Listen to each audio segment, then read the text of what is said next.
pagi jam 6 gitu. Kalau boleh tahu kerja di mana Mbak?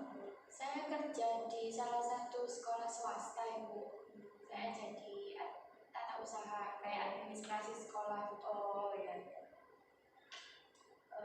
Mbak Aul juga kuliah sambil kerja. Kalau kuliahnya udah semester berapa? Ini udah semester 5 ya. Lumayan. Berarti itu banyak tugas-tugas juga dong. Banyak sekali Bu. Oke, jadi ini Mbak Aul kuliah dan sambil kerja juga. Di sini ada keperluan apa Mbak Aul kok sampai datang kemari? Saya mau konseling sama Ibu. Kalau ada waktu Ibu bisa konseling. Oh boleh dong, kan sekarang juga Ibu lagi nggak ada kegiatan juga. Aul boleh mau konseling, jadi Mbak Aul datang kemari untuk melakukan konseling dengan Ibu. Ya, oke. Boleh panggil Ibu atau Mbak sih? Terserah, Ibu boleh, Mbak juga boleh. Panggil Mbak aja ya. Oke, Kalau boleh tahu siapa namanya? Kalau dari informasi yang saya dengar, Mbak Devi. Ya, Mbak Devi, benar. Kalau panjangnya?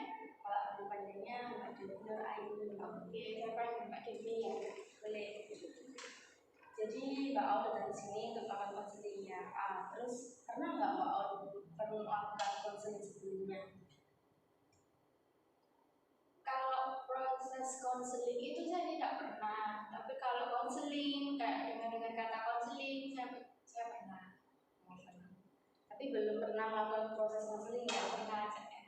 Oke, baru ini.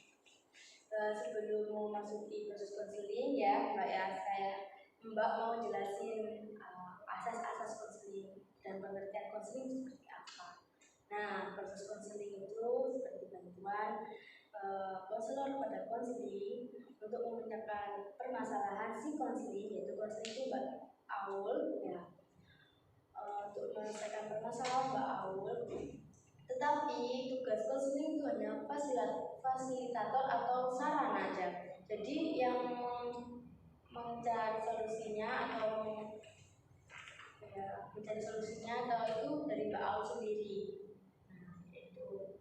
Terus ada juga Mbak Aul asas-asas konseling. Jadi kalau melakukan proses konseling ada asas. Yang pertama asas kerahasiaan Mbak Aul, di mana yaitu semua data-data Mbak Aul yang Mbak Aul ceritakan semua pada Mbak itu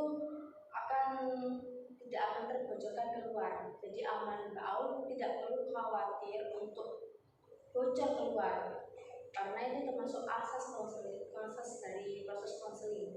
Yang kedua yaitu asas keterbukaan, di mana Mbak Aul diharapkan untuk terbuka kepada Mbak agar bisa menyelesaikan permasalahan yang Mbak Aul hadapi. Jadi kalau Mbak Aul cerita harus terbuka, nggak boleh kayak menutup-nutupi.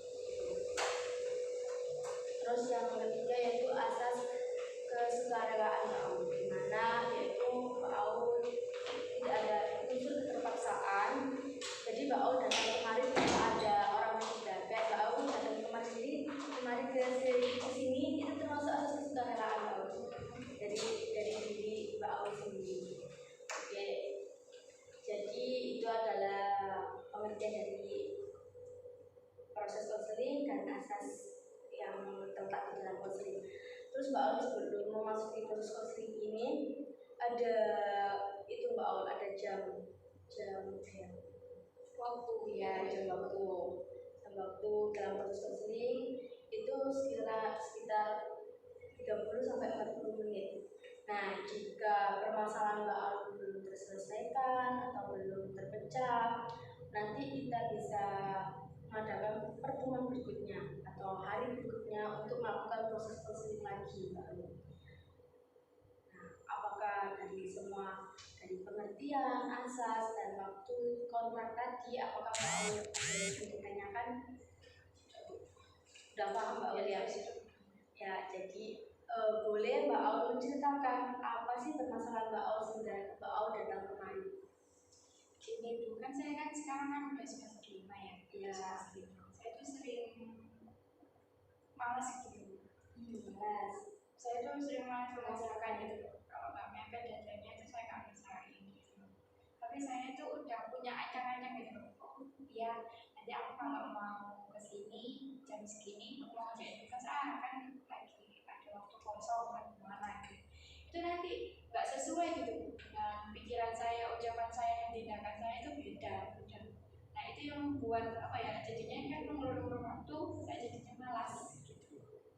Tapi udah ada rencana ya. Udah ada rencana, Dan nanti aku tinggal tindakan aja. nggak ada. Nggak ada. Jadi Mbak Aul ini punya permasalahan yaitu menunda-nunda ya. Sering masuk menunda-nunda. Kalau deadline langsung kayak ngebut gitu Mbak Aul. Kan apa tuh namanya, bukan ngebut atau gimana Bu ya. Saya tuh mungkin kalau perumpamaan ada tugas PPT gitu, ada tugas kayak besok presentasi tentang gimana ya, saya tuh udah cek makalahnya. Oh ini ada tugas gini, apa sih yang mau dibahas aja, itu tuh udah ada Bu, udah saya ready, tinggal saya menyatukan dan yang selanjutnya kayak gitu Bu. Tapi pernah nggak Mbak Aul kayak ngumpulin tugas udah tenggang deadline? Sering saya Kayak deadline-nya nanti jam 10. oh Mbak Aul sering saya lebih gitu. enggak lebih, tapi tepat gitu, jam 10 tepat. Kalau lebih saya enggak, Mungkin detik ya lebihnya gitu. Jadi tapi kalau dengan cara kayak gitu, apakah Mbak Aul puas nggak dengan pekerjaannya Mbak Aul? kalau merasa puas atau gimana sih pastinya kan enggak ya Bu ya. Kalau ditunggu nanti gimana, saya enggak puas dengan pekerjaan saya, makanya itu saya pengen gimana sih kok kayak gini terus, enggak baik gitu. Apalagi kan nanti tugas saya ini bukan nanti ya, emang sekarang ini tugas saya bukan hanya dari sekolah dari kampus aja gitu. Di sekolah kan saya juga punya tugas Gitu kan, kemudian capek juga kan dari ya sekolah, kerjaan di sekolah, ada juga kerjaan di kampus gitu. Oke, dari permasalahan Mbak Aul ini ya, antara 1 sampai skala 10 berapa sih permasalahannya Mbak Aul alami?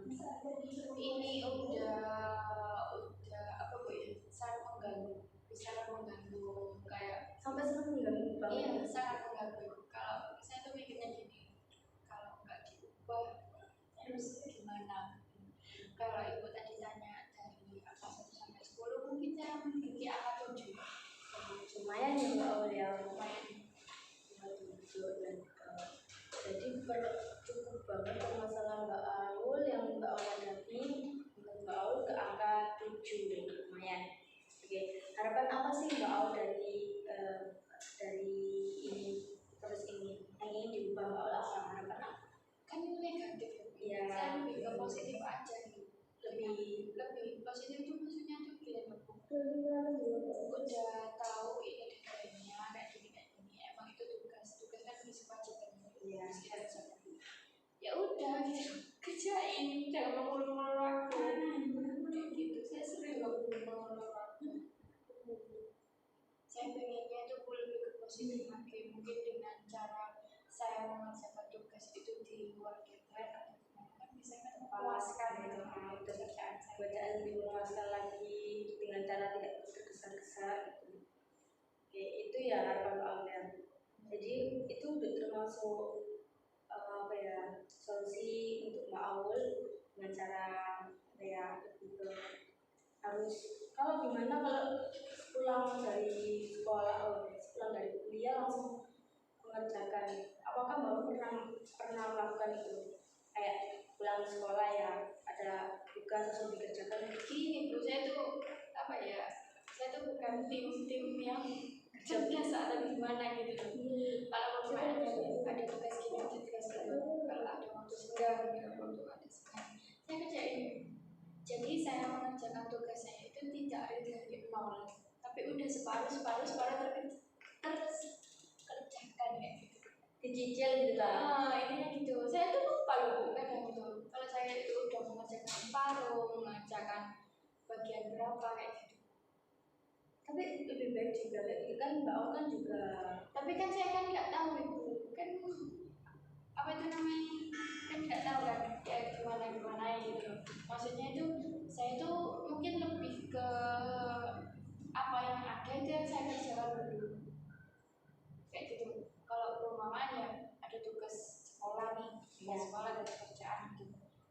mungkin harus selesai sekarang. Nah itu udah saya kerjakan sekarang kayak gitu. Berarti kan diminta kepala sekolah kan lebih spesifik itu apa yang ada dulu, yaitu gitu ibu. Jadi saya itu sering lupa gitu deadline-nya itu kapan kayak gitu. Kalau biasanya teman-teman saya yang mengingatkan gitu.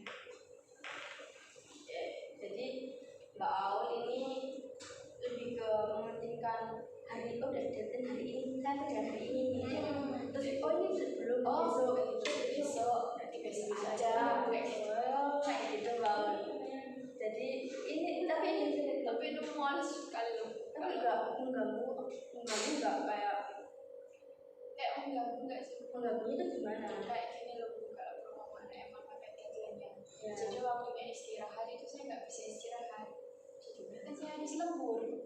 Lembur kan pastinya kan paginya saya kan waktu jam tidur saya kan juga kepotong. Itu kan juga jadi nggak profesional juga bukan. Telat dong pagi. Ya itu dari kesalahan Mbak Aul sendiri. Itu kan udah resiko dari Mbak Aul kan. Kalau aku coba tak kerja sekarang aku udah waktu tidurku terpotong terus waktu apapun udah juga terpotong kan. Nah baru Mbak Aul harus bisa kayak mengubah oh sekarang lah daripada aku kayak ngatur apa itu lebih ke potong tidurku istirahatku gitu.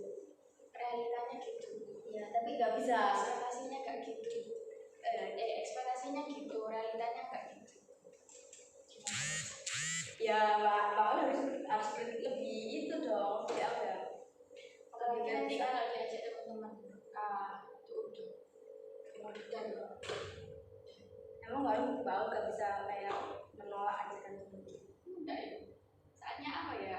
Saya kan jarang ketemu sama mereka. Jadi kalau diajak ya alhamdulillah gitu. Terus nggak perlu Mbak Aul nggak punya pikiran aduh tugas ya gimana ya ini? Gitu ya Bu, kadang itu saya ya udahlah, dia nggak kerjain habis pulang nongkrong sama teman gitu. Dan pasti menurut saya kayak gitu kan udah tahu kan resikonya gimana.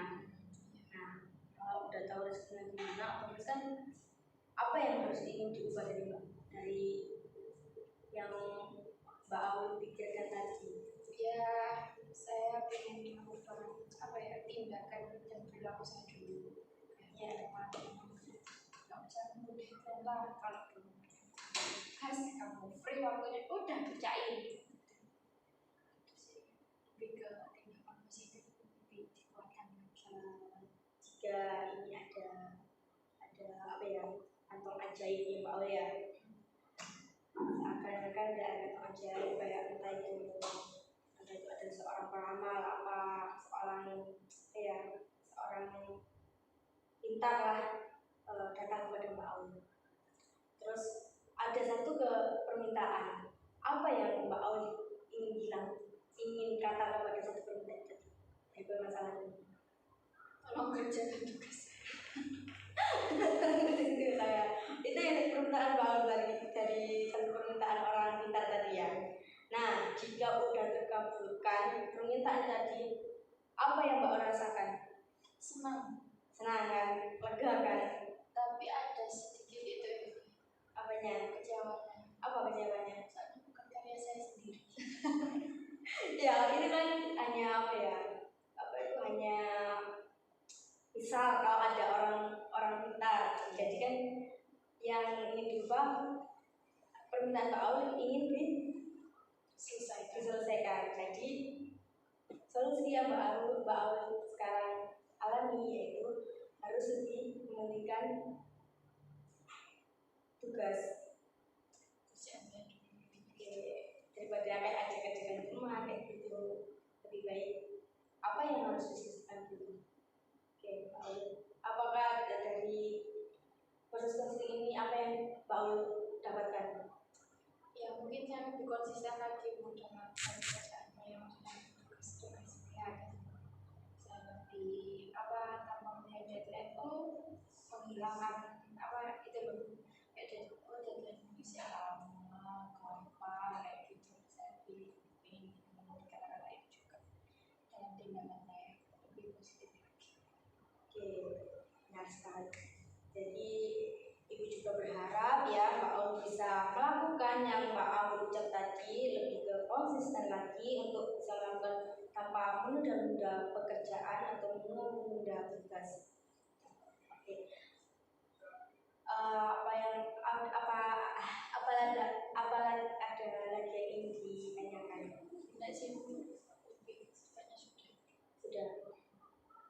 Loh, jadi permasalahan sudah Mbak Aul temukan juga, solusi juga Mbak Aul sudah temukan juga. Oke, dari permasalahan Mbak Aul yang tadi udah nemu solusi antara 1 sampai skala 1 sampai 10. Mbak Aul udah lega di angka berapa? Cuma 1 dulu. Nah, oke. Saya belum melakukan konsisten tadi ya. Oke. Ibu memberikan tugas pada Mbak Aul untuk bisa melakukan konsisten yang Mbak Aul itu tadi, yang Mbak Aul ucap tadi, yang seperti lebih konsisten, lebih mengerjakan tugas kayak gitu. Kalau pertemuan berikutnya, apakah Mbak Aul bisa? Apa tuh pertemuan berikutnya? Bisa. Saya nanti kita bisa kontek-kontekan dari via WhatsApp kapan pertemuan yang akan dilanjutkan lagi. Oke. Jadi tidak ada pertanyaan lagi, mungkin ini cukup Mbak Aul ya dari diskusi ini. Jadi akhir juga, semoga Mbak Aul bisa melakukan konsisten yang Mbak Aul lakukan, dan Ibu berharap bisa konsisten. Oke, terima kasih. Makasih. Ya Mbak Aul.